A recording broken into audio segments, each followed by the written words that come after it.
In today's video, I'm playing Selesnya Counters, a deck that I played not too long ago, a deck that is incredibly powerful and very good for climbing the ladder. And the reason I'm playing this one today is because in a recent video, I rambled on a little bit about content creators at the time of new set releases, trying new decks, new cards, new strategies, and that's great and all. It's very entertaining.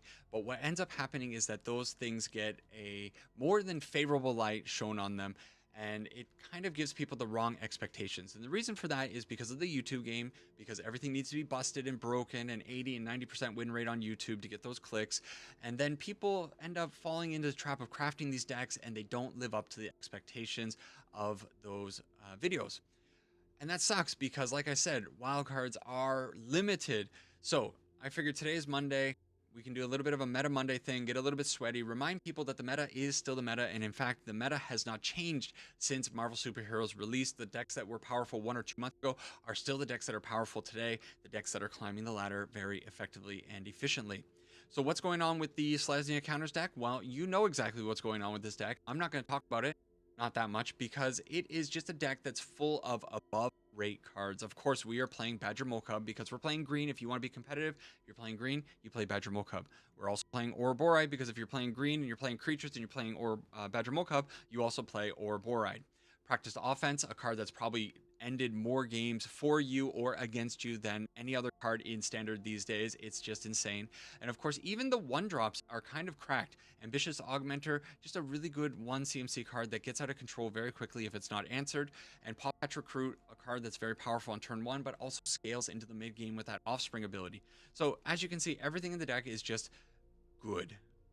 Jennifer Walters is the only card that is new in this deck. New card from Marvel Superheroes. People are trying this one out. It's just a one of. It's a good card. Of course, its ability, your opponents can't cast spells during your turn, is very good. And if you end up having a lot of mana, 6 mana, you can turn her into the Sensational She-Hulk. This thing is also very powerful. Do you need the Sensational She-Hulk? Do you need Jennifer Walters in your deck? Probably not. You could just go with the stuff that you already have, because this deck is expensive. Basically, everything is a rare and a mythic. But that's what you got to do if you actually want to craft one of these competitive decks on the ladder. So we're going to hop into some games, play this one, just have a little bit of fun and see if we can get a little bit closer to Mythic in today's video. See you over in the games.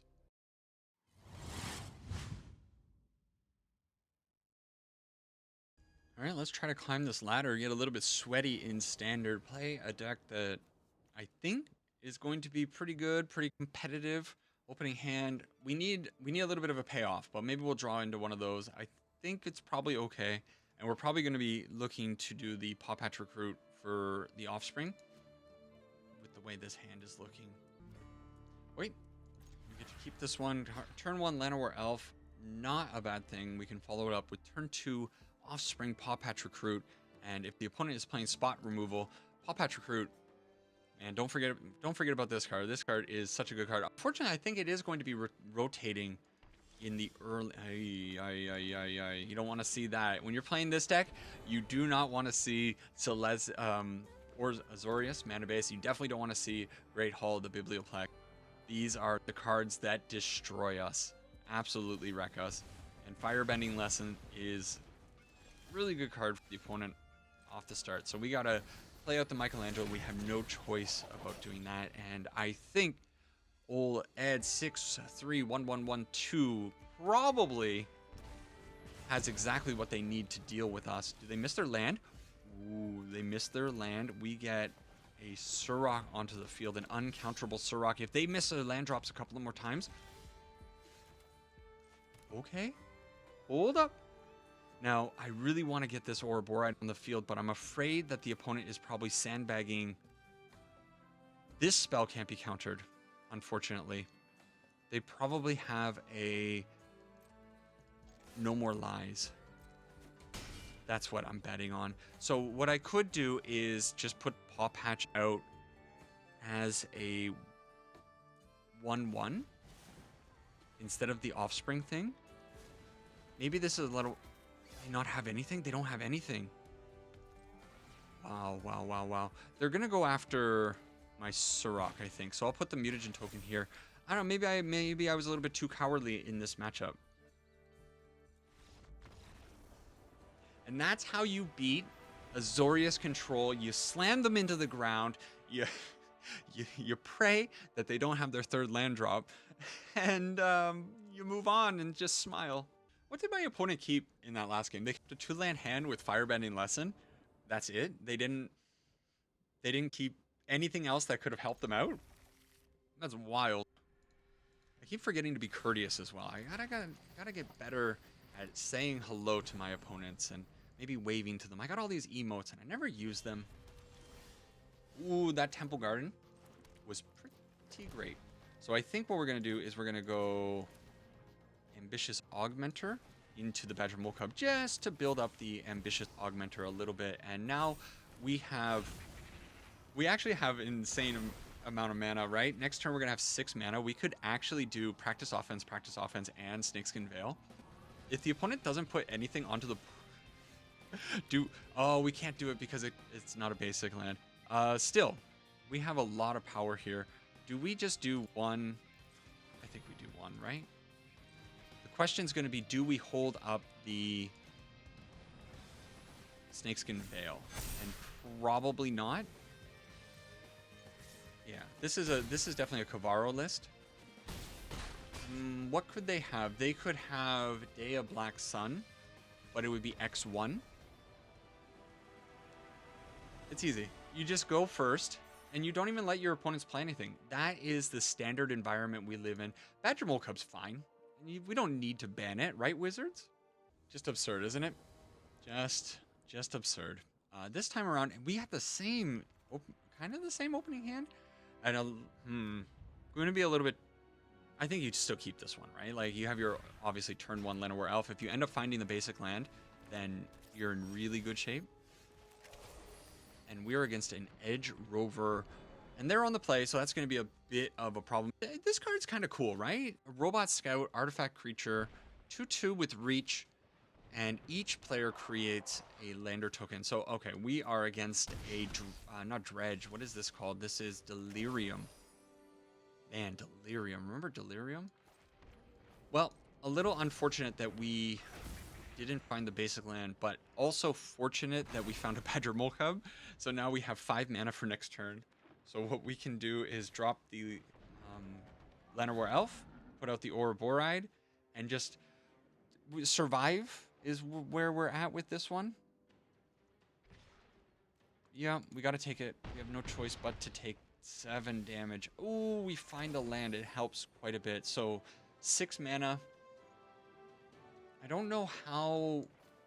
I don't really want to go too down on my defensive capabilities. So I think it's probably better to do it like this. What this allows me to do is hold up the Erode just in case some disastrous thing happens. And I can also put this Verge in front of, you know, the Wildfire Wicker Folk here. It's not such a big deal to block that one. Paw Patch. Paw Work Bestie. And the opponent's digging for... you know what? I like Delirium. I still remember when I first got into Magic, like 2016, 2017. It was around Innistrad, and Delirium was definitely existed. Okay, we are going to die if we don't block things. So we need to probably do like this. This is 7 damage coming in, so then we need to erode the Wildfire Wicker Folk. Sure. Sucks we're giving a land to the opponent, but they're down to 1 card. Like, it doesn't really matter that we're giving 1 land, because next turn our Ouroboroid is going to put everything out of control, and we should have enough of a wall to survive whatever they throw at us. So what do I want to put onto the field? Just put... This comes in tapped? Yeah. I think you just put 2 Paw Patch Fruits onto the field. And I think it also doesn't hurt to put out this Llanowar up. It's kind of the same. Everything gets huge. We don't attack because we're a little bit too vulnerable. We need to wait 1 more turn. And then, assuming the opponent doesn't have a way of killing us. Now, they do have the card that gives Trample and Double Strike. So I do have to be a little bit careful about that. Violent Outburst, I think is what the card's called. If they end up peeling that off the top, we could be in a wee bit of trouble. Keen-Eyed Curator is fine. Do you attack here if you're the opponent? Send in the Tursa. I love it. Ursa coming in. I'm not going to risk my Ouroboroid. I'm just going to throw this out. Oh, I should have been... I wasn't thinking... I think it was still fine. We had 9 damage. They would have done double strike. It wouldn't have been enough. So from here, what do? You practiced offense, and then win. Because you have 2... I'm kind of curious how much damage I was going to have here. We would have done this twice. This would have gone up to 6. So this would have been a 10 and a 9 double strikers. So we would have had like 38 damage if I did my math right. No, it would have been even more, plus 4. Wow. I'm definitely a little bit bummed out that this is the type of video I'm making 2 weeks after the Marvel set came out. Yeah, this is okay. Because, you know, you when a new set comes out, you kind of want some of the new cards to have at least some impact on the meta. And when they just come out and they just fall completely flat, just a little bit of a shame. Good news is we went first again. We are against an opponent that is probably going to make our creatures a little bit bigger thanks to targeting something with our Paw Patch Recruit. I think we'll probably get some good value out of this thing. Yep, there it is. They take out the Jennifer. Interesting that they would do that. I think you take the time to put out the Diadrine and probably draw a card from this, right? Yeah, I think it's fine to do that. But yeah, you want the new set to do well, and it's just a little bit of a shame that it is landing and landing with a little blip instead of a big old splash in the water. It's just a little bloop. And the opponent missing on their resources. You know what? Let's just do this. Right? Sure. And do I want to remove more counters? I think I do. I want to draw... Oh, that land is so good for us. It pretty much means that we win this game now. I don't think there's a single thing the opponent can do. We have the Snakeskin Veil as protection. Practice offense on the next turn. Removal with Erode if we really need it. Oh. Well. Maybe I was a little overconfident. There's nothing that the opponent could possibly do. That's a pretty good thing that they can do. Do I have enough damage? If I draw land, I might have enough damage. Let's grab the green source. That's fine. It's a source. Green source. So this goes up to 4/5. This is enough damage, right? Yep. That's fun. This is actually more than enough damage. I don't think I needed the land, because the Michelangelo was going to be doubling the counters that the practiced offense was going to be giving, so I was going to have 10 damage no matter what. I didn't need the land to crack the mutagen token onto the Diadrine, and that is a pretty good performance, even weathering an Avengers Disassembled. I'm a little curious, just a quick little thought. I just finished my midweek magic. I am recording this the previous week, getting ahead of my videos. I got vacation coming up. I want to get a nice head start on my videos so that I can enjoy my vacation fully. But I did the midweek magic. Do you guys like midweek magic? Are you like waking up on Wednesdays and being like, oh yeah, midweek magic, that's something for me to do? Or are you just like, ugh, I guess reluctantly I'll do it, that kind of attitude? I'm very curious how people feel about midweek magic. And how do you the things that you get, usually you're gonna get like 2 rares, 1 rare, 1 mythic kind of thing, or you're gonna get a cosmetic. Are you happy about the resources that you are getting from that event? Do you feel good about that stuff? I'm always curious how people are feeling with that. Well, if you're going to keep giving me the Badgermole Cubs, I guess I'm going to keep playing the Badgermole Cubs, right? Let's just put our whole hand onto the field. We definitely need to find... we need to find our... whatchamacallit? Ouroboroid. If we don't find the Ouroboroid, we're actually kind of in a little bit of a weird spot. Do I want to put this here? Yeah, that's fine. So anything that they target is going to draw us some cards now, because of Surrak. Whenever a creature you control or a creature spell you control becomes the target of a spell or an ability an opponent controls, draw a card. So if they have the Shelter by Ghost, we will at least draw a card. If they have another Seam Rip, we're going to draw a card. If we hit an Ouroboroid here, we just win the game. If we hit Practiced Offense here, we win the game. Oh man, Practiced Offense off the top here would be just absolutely bonkers, wouldn't it? Please, Practiced Offense, come on. One time. Ah, man. That sucks. Do I slam in with the 4/4? Yeah, sure. Why not? If they want to trade off their Veteran Survivor, I'm fine with that. This might be a good game to have in the video because we've been pumping along pretty nicely in those first 4 games. But there is one thing to remember when you are playing a deck that has ramp, acceleration kind of stuff, mana dorks. Sometimes you kind of just draw the mana dorks in the lands and you don't necessarily have enough gusto to actually get the game done. But I don't think we're dying anytime soon. And we do have ways of drawing cards with the Surrak if they have some interaction for us. And we have fantastic top decks. Boom. The opponent AFKs through blocks and just takes the Badgermole Cub on the chin. What a Chad move. I love it. If they start attacking in with this Veteran Survivor, I think we're going to start putting, you know, Forest and Starting Town and Temple Garden in front of it. I don't think it's such a big deal. Again, we need a hot draw here.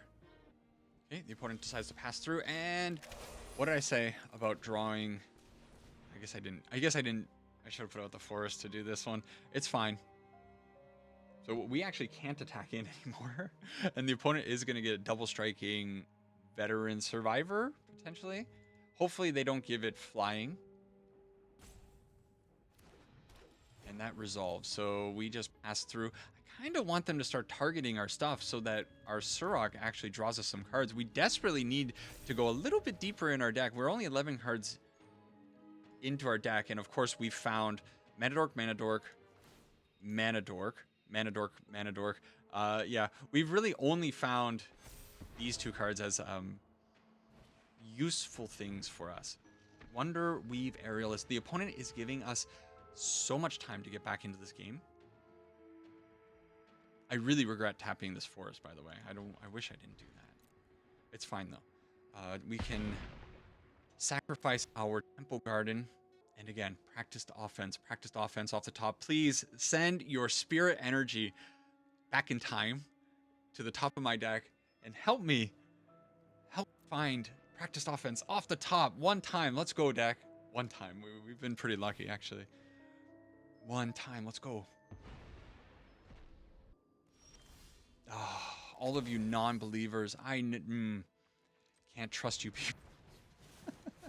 But what we can do is we can put a Paw Patch Recruit onto the field. Paw Patch Recruit's not the worst card to have onto the field. It will be pretty good in the future if we do end up finding Practiced Offense or Ouroboroid, because Michelangelo doubling up counters and it has Trample, all of that good stuff.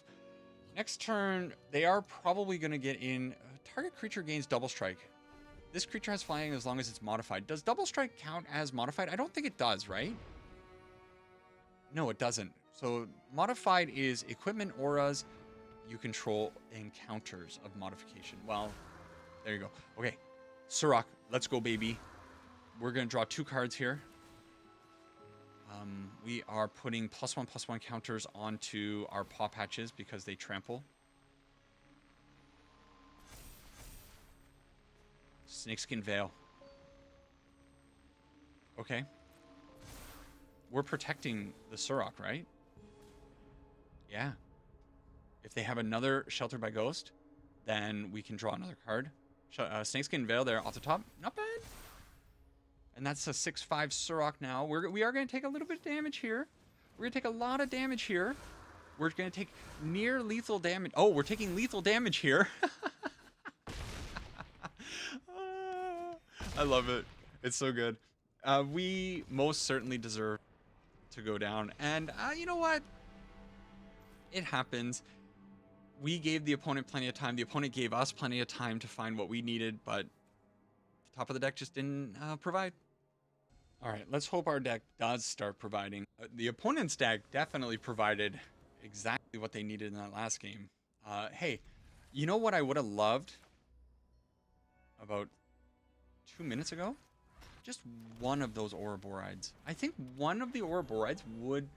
I don't know if it would have won us the game. They had a lot of chump blockers, but we would have been in pretty good position to really hand it to the opponent. Now, the opponent over there is sitting on control deck, and we're all in on these Ouroboroids. Oh, man. We're going to go for it.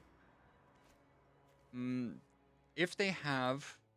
How much mana do we have? We have 9 mana, right? Right? Am I miscounting things? Yeah, we just... Okay, so even if they have... what is it called? No More Lies, they can't stop this. But I think we do Ambitious Augmenter, and then Ouroboroid.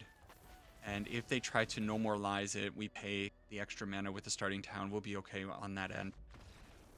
And that's how you beat Azorius Control. Easy peasy, lemon squeezy. They got nothing on us. Yes, I'm gonna kick this dead horse into the ground. What's the expression? Is it beat a dead horse into the ground? Why did I say into the ground? What's wrong with me? It's just beat a dead horse. And I guess you kick a dead horse as well. But there's no reason to add insult to injury and just like, yeah. Let's leave it there. You ever notice what he's eating? That looks delicious, doesn't it? Ramen with pizza? Pizza ramen?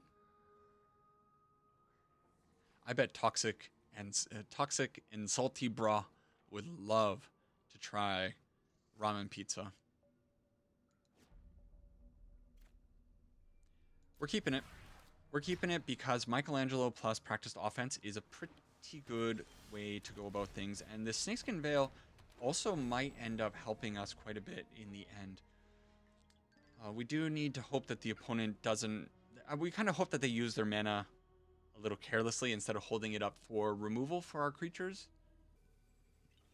A lot of roping opponents this morning. I'm not sure what's going on with the ropers. Ooh.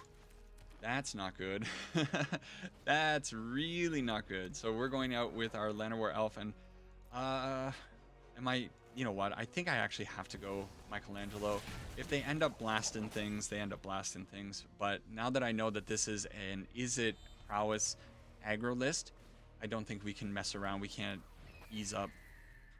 Please don't have a burst lightning for my Michelangelo. Please, please, please. Okay, sleight of hand. Okay. So next turn. I mean, we're in bad shape because we don't have... I mean, we're bleeding. But what we could do here is gain some life. And is that the craziest thing? I don't really hate this idea.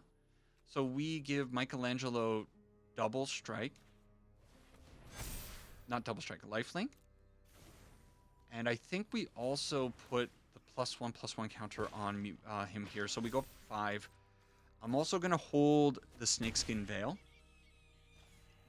And maybe this offsets the damage. They have 2 Slickshot Show-Offs on the field. I don't think there's any way outside of removing the Slickshot Show-Offs that I might be able to stop 18 points of damage coming in at me. They probably just have it, right? Maybe what I should have done... You know what I probably should have done is Snakeskin Veiled the Michelangelo up to 7. And then gotten a little bit more life gain. It would have gone, yeah, 7. And that's 18. It's more than enough. It didn't matter. They still have the Boomerang Basic. They have it all. Well, we'll do this. GG, opponent. That's what we're all out here doing. Sometimes you just get double Slick-Shotted. If you're not running any kind of interaction, you deserve it, right? Man. That last opponent, the Azorius opponent, if they're also running into this kind of stuff on the ladder, they're having a bad time, right? We got 3 more games left in the chamber, I guess we can say. Whoa! That's an opening hand. Throw that one away. Okay. Don't mind. Easy Diadrine to the bottom. And,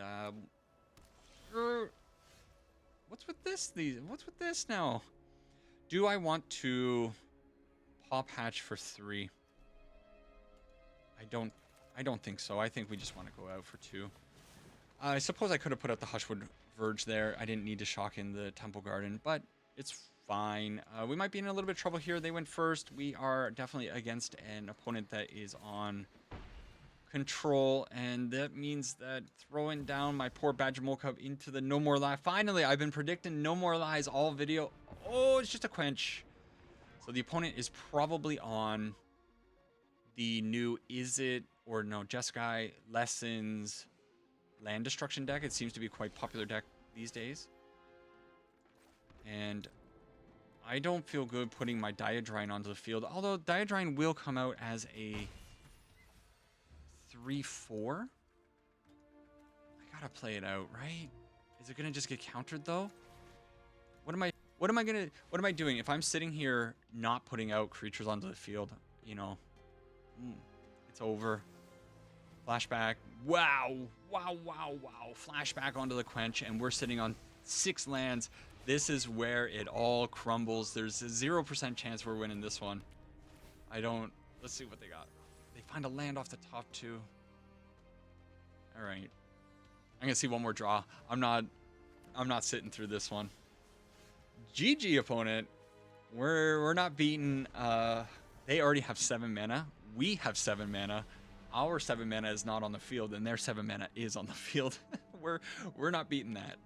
I think those last 2 games are kind of examples of, you know, the opponents running nuts. That's I think definitely the Azorius player went first, or the Jeskai player went first. I think also the aggro player went first. And you know what? In that case, what are you really gonna do about it? You just take your damage, you take your licks, and you move on. Really, everybody running Jeskai today? Is that what we're doing? Is that what we are doing? Okay. Get a Badgermole Cub onto the field. Worst case scenario, what we do is we go Ambitious Augmenter into the Michelangelo next turn. And then follow it up, hopefully, with an Ouroboroid. But, oh, okay. That's cool. It's better for us that the opponent is on something like this. Okay, Ambitious Augmenter. They can discard something, but who cares about that? And put out the Michelangelo. I actually had more mana than I thought because I forgot the Badgermole Cub. I forgot what the Badgermole Cub does. Oops. That's fine. We will still attack in. A little bit of a shame that the Ambitious Augmenter doesn't... Of course, it's not going to work that way, but it would be nice if it saw Michelangelo on the field. Of course, Michelangelo is our Ambitious Augmenter's... What is it called? Increment is a cast trigger, not an enter the battlefield trigger, so it makes sense. Yikes. Okay. Do I have enough damage to kill them? No. Am I going to die on the next turn? Maybe. But what choice do I really have here? It's pretty good from us, but it's just not quite enough. It's 1 damage short. Did I miss 1 damage somewhere? I did miss 1 damage. If I had used my mutagen token on the on the previous turn when I attacked in with the Badgermole Cub, I think I had 1 open mana. Let's see if they have it. Slickshot, okay. How much damage? 6, 7, 8. They didn't have a spell. They were so close. If they had just 1 spell, let's say they had a Burst Lightning. That's 6, 7, 8, 9, 10 damage. If they just needed a Burst. Yeah, Burst Lightning is what I said. They could have had anything. I wonder if they're... Stanley, if by some miracle of luck you find this video, did your mana base screw you? Did you have a blue spell in your hand and your auto tapper tapped down the starting town and the steam vents when you still had a blue source or like something to cast? Because Stanley conceded very quickly there, and I really wonder if that's the case. Thinking back to it though, a blue spell like an Opt or a Sleight of Hand would have just been 8 damage, not the 10 damage that they needed. They needed a spell that was also pumping. So maybe the case, I don't know. But they probably wouldn't have gotten there. Okay, opponent goes first. We have a 3 of a kind Diadrine.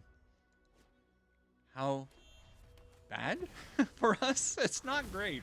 Okay, Badgermole Cub from the opponent. Do you hit the Badgermole Cub with the Erode? I think the answer is no. This could be bad. We might be getting a little bit of a taste of our own medicine from our opponent. Fire and Ice 13.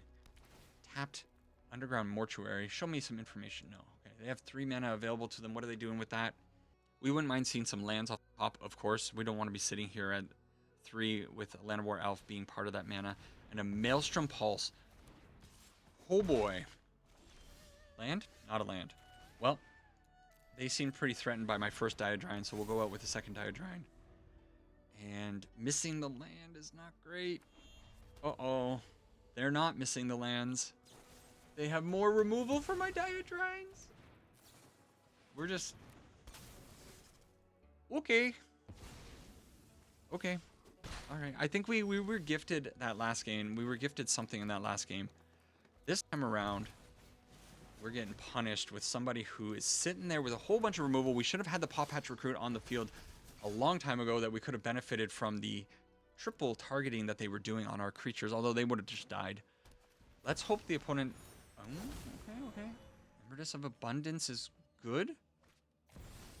Regrowth to get back. These are the same name.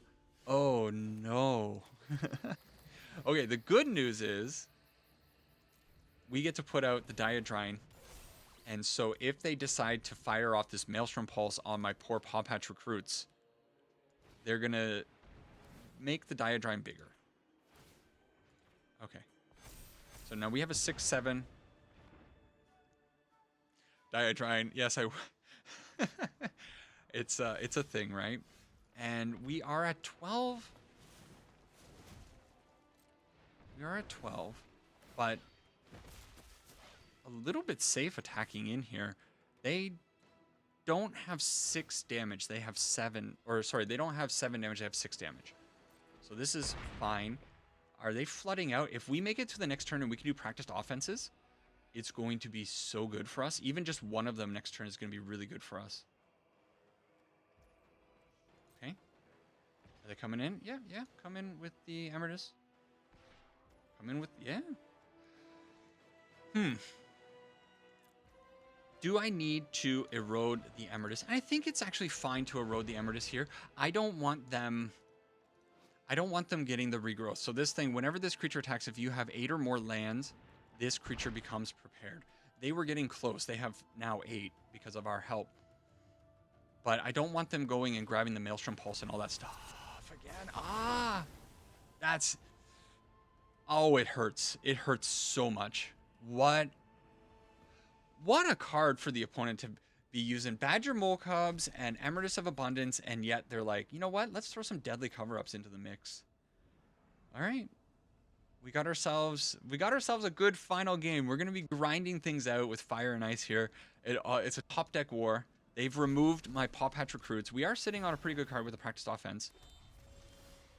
We don't want to be sitting on 2 practiced offenses. Please draw lands. Okay. It's honestly, it's an attacker. More lands? Professor Delian fell. Okay, so do they draw a card? I think you draw a card here with this, though. Wow. Okay, Badgermole Cub, please, Badgermole Cub. Opponents show me theirs. I'll show them mine. Oh, their top deck was better than our top deck by like infinite amounts, and they hit. It just wasn't ours. They hit the Restless Cottage. They're drawing 2 cards a turn. We're sitting here against an opponent that has a whole bunch of removal. We had our opportunity, but there's no way, and it's not worth the time. That one sucked. All right, I think this set of games illustrated everything that's going on in Standard very well. Selesnya counter deck, great power behind it. However, it does have the downfall of sometimes you're just like dirtling with a whole bunch of lands and mana dorks and you're not going to do anything. You just don't find your payoff cards. That sucks. Sometimes the case. Also, standard best of one is an insane format, and we are playing very limited interaction. We have 3 points of interaction with the double erode and the bushwhack. So if your opponent just has Slickshot Show Off, you're dead.